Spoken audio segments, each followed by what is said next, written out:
Yes, we're ready. You ready? Okay, great. So I went to Spin Expo in New York, and I went in July. That's when I went, and it was fall 2020. There were exhibitors from all over the place. A lot of Asian exhibitors show up at this show. There were some American reps there, and there were some other companies that were from other parts of the world. Spain, there were some Portugal, there were some Turkish exhibitors. The Europeans really don't show at this show. I think they show more at Pitti Filati in Florence. So the trends that I noticed were overall, it was either functional or it was eco. And I think, when we see knitwear, we see basic, because they have people who aren't designing knitwear design it, who aren't technicians. There was innovation, and there was a lot of talk about innovation, and a lot of talk about alternative uses beyond just apparel, which I thought was interesting. The shows are expanding to show other product categories like interior, shoes, things like that.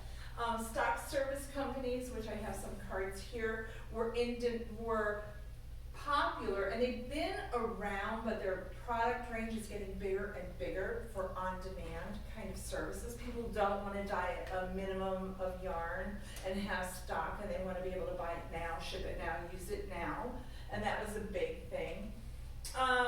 Texture was everywhere, but I still notice even in the stores that it's not happening. I'll be interested to see if in fall it does happen.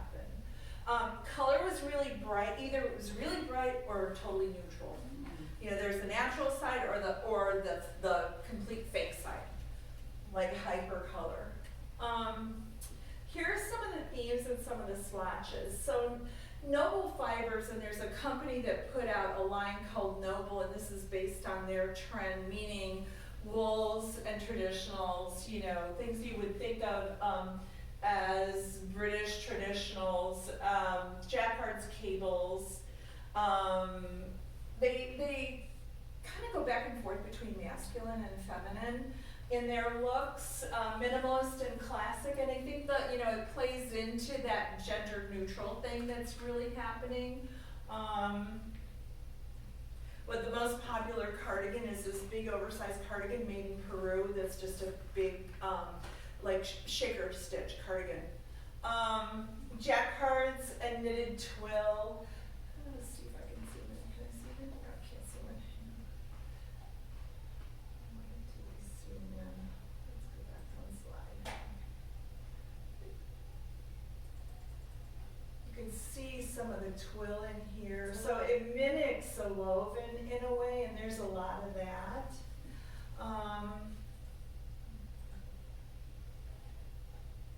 Okay. Sorry. Where's full screen?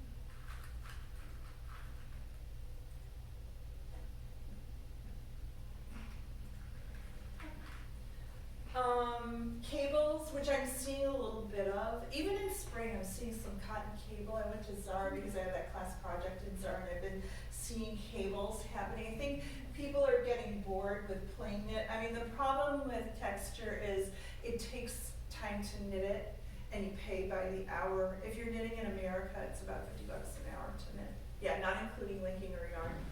So, yeah, right? It can be a lot, and a sweater can take about an hour to knit. Oh, wow. Yeah, but if you think about the lack of shipping, and now we have a trade war. So without the trade war, without the extra taxes, it's starting to balance out if you can find people to do the technique in the factory room. There's a knitter in Los Angeles, Evita. She's PDR knitting downtown in LA. Not downtown, off of downtown in LA. She's completely booked up, like completely booked up.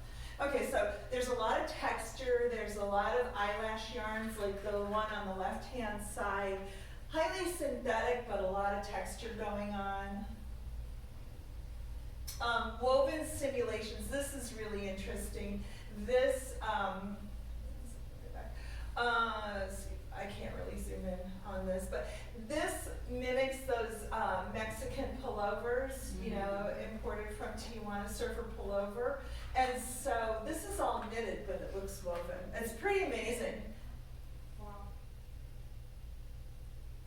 more woven. So this really looks like a woven, looks like a yarn dye twill, right? With the fringes happening. There's some other fringy things. And so here, let's see if this opens for me.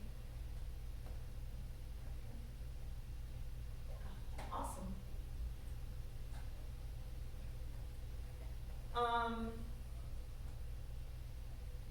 Stoll is the knitting machine manufacturer, also Shima Seiki, which is a Japanese brand. We have a Stoll knitting machine here. So here's their trend collection. And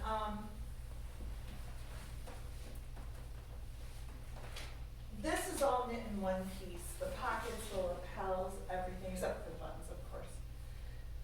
They're saying they're using alternative fibers, but I'm not really sure what that is or what that means at this point. These are probably plasticized, I would think. And they're doing a lot of combinations of things here. Mix and match sort of is the goal. I think that knitwear, they have to do something different in order to stimulate the buyer to buy it rather than just a plain sweater. How many plain sweaters do you need? And I think that the consumer is starting to look at their closet and think, I don't need anything else.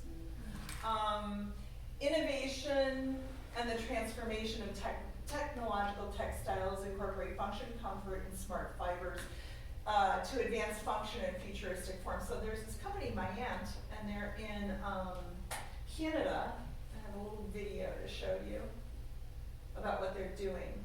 So they're in partnership with Stoll Germany, who makes the machines to do all kinds of medical kind of applications. At this point, they're, let's see. Okay, let's go. Do I have volume? What's the name of the company again? My Aunt. M-Y? M-Y-A-N-T, yeah. There's no volume. Yep, yep.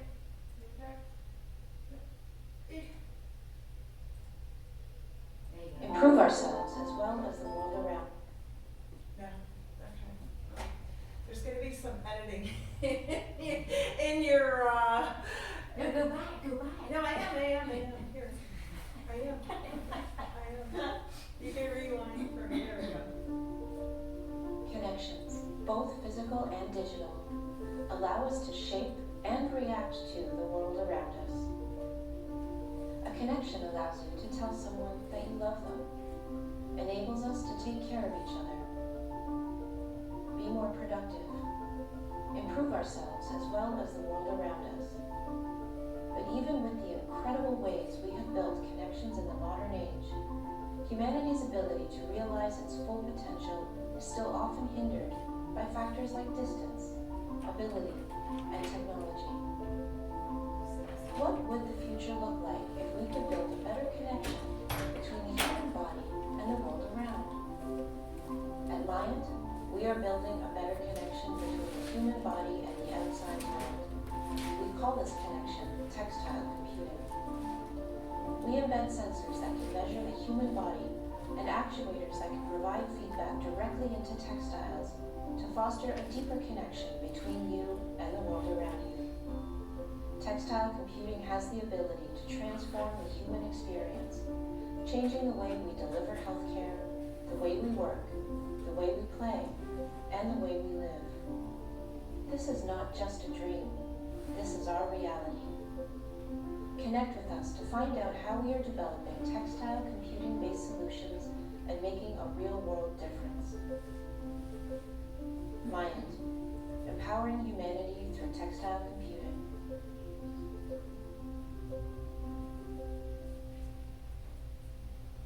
All right. So Liant does advanced technological textiles. They're that glove that they have they're actually stimulating someone's hand to move who lost function from a brainstem injury. Yeah, it's crazy. They do compression wear that heats up in certain body areas because they have sensors within the garment.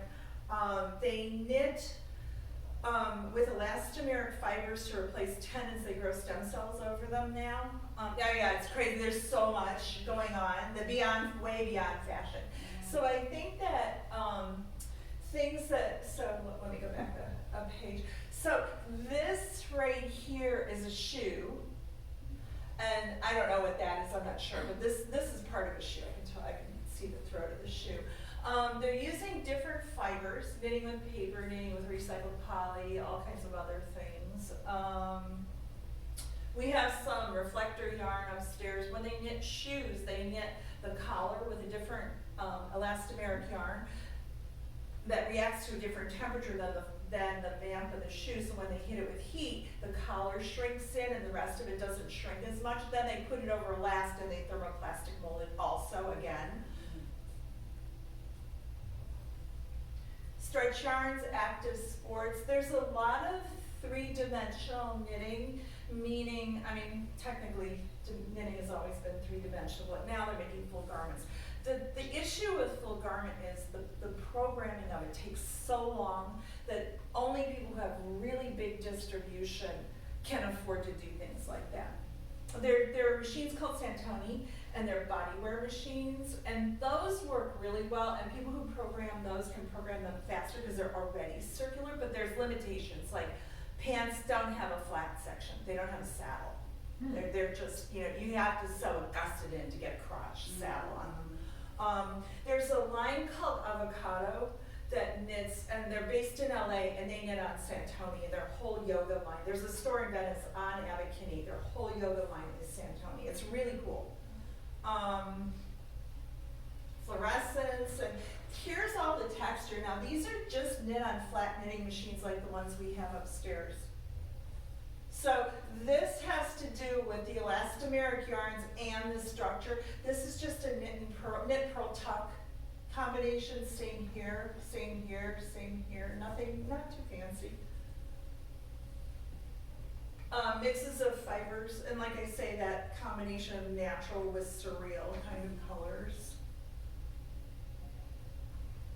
An art piece, you know, like cellular biologic. Sculptural dimensional knitting, you know. Here's some more. These are just development swatches that people make. So this, I believe, has things laced through it. This has plastic PVC right here. This is just kind of a combination of everything. They're saying that natural with hyper natural, hyper realistic. And then beyond, so here's an accessory line that someone's knitting. I've seen a lot of home goods. In the back there's soft goods, pillows for interiors, things like that. Here's a foot, and there's the vamp of a shoe that someone's working on. And there's the shoe, there's the vamp. The machines upstairs knit the Nike Fly Knit. No kidding. Yeah, those are the kinds of machines The they sole? use. Yeah. Yeah, they knit them flat. They weren't knitting them to shape, but they're not anymore because it's easier. Because they're made of poly, they can heat cut them and fuse the edges, so they don't have to be knit to shape. Knit to shape costs money, it takes time and programming. This, they can estimate where the toe and everything goes, and they can cut it and sew it. Like for instance, the collar of this shoe was sewn in, and so was this. But they estimated it here, and this is going to be cut out probably. Here's another shoe, you know, some conceptualization. Another shoe. And that this is an entire shoe. This wraps around, here's the heel portion, and here's the sole, so they made a slipper. But usually they glue a rubber sole on. So I'm seeing the two distinct trends. People are talking a lot about sustainability, but I think it's lip service. I see a little bit happening. I don't really see a whole lot happening. I have a wetsuit client, and she's saying, oh, she's making sustainable wetsuits, but her, what she's doing that's sustainable is she's using a water-based glue, that's it. So, you know, I don't know, you know, I think it's a selling point. I think some people walk the walk and some people just, you know, give lip service to it. And that's what I found. There's also a lot of veganism happening in knitwear. I noticed that there are cashmere and against mohair. And, and one show in particular, everyone quit showing mohair. But then when I was in Italy, the Italians, they were all still showing mohair, so I don't know. Of course they are. Right, exactly. Why wouldn't they be? Right, yeah, because that's who they are. So that's what, those are my trends. I have some yarn cards if you want to take a look at them. We can, continue the discussion. Thank you. Awesome, thank you. Do we have any questions? No? Yeah, no questions? No What was questions? the name of the, was it Avina, you said, the name of the local contractor who's booked? Oh, Avita. Her name is Avita, Oh. Avita Chu, and her company is PDR Knitting. Yeah, PDR. Do you ever work with 360 Sweater? No, No. but they probably knit with Avita. I'm sure I've seen their things there. Yeah. She has a very interesting story. She started out hand looming sweaters and then had a car accident and sort of, I don't know, cobbled together this business after having a car accident, being out of work and not working in being able to work 9 to 5, and then got associated with Mike and Chris. They were friends of hers, and that was a big line. It was like Rag and Bone. I And don't even remember that one. oh yeah, they got a CFDA award. I mean, they were huge for like a minute, and then they got venture capital, and then that tanked them because then they overexpanded and it wasn't doable, and they couldn't make the return that venture needed. So she quit doing that, but then she said, I think Apparel News featured her, and after that, her business just exploded. Wow. She knits for Chrome Hearts. I think she knits for 360. Who else does she knit for? She's done work for Alexander Wang, all kinds of people. Wow. Yeah, she's really high end. Very cool. Yeah, very niche, very high end. So. And avocado, what are their price points like? 80 and up. I turned this off. Like 80 and up. Like Lulu? Yeah, like Lulu. In the same market as Lulu or Athleta. Do you think there's less material waste? with what If they you're do? knitting with Santoni, absolutely, there's none. There's like a percent maybe Yeah. for the machine setup, Yeah. that's it. Yeah, because they knit completely circular.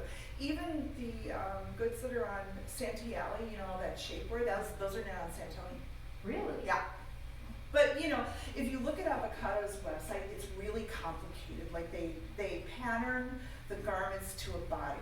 Like you can see the distinct pattern on it. It's not just plain. Interesting. So yeah, it is really, except Oh, the only, yeah. Yeah, me too. yeah, it's an interesting site. They started doing just cut and sew, Very cool. and then they morphed into this whole garment thing. The whole garment thing here, we don't have a whole garment machine, but we can do certain. Isn't that something we should be looking to get into though? If we had a knitwear program, we could turn your camera off. We have one, but we can't recruit for it. We can't seem to get people. Inside the industry, right? Yeah. Well, given that it's zero waste. But Is that off? No.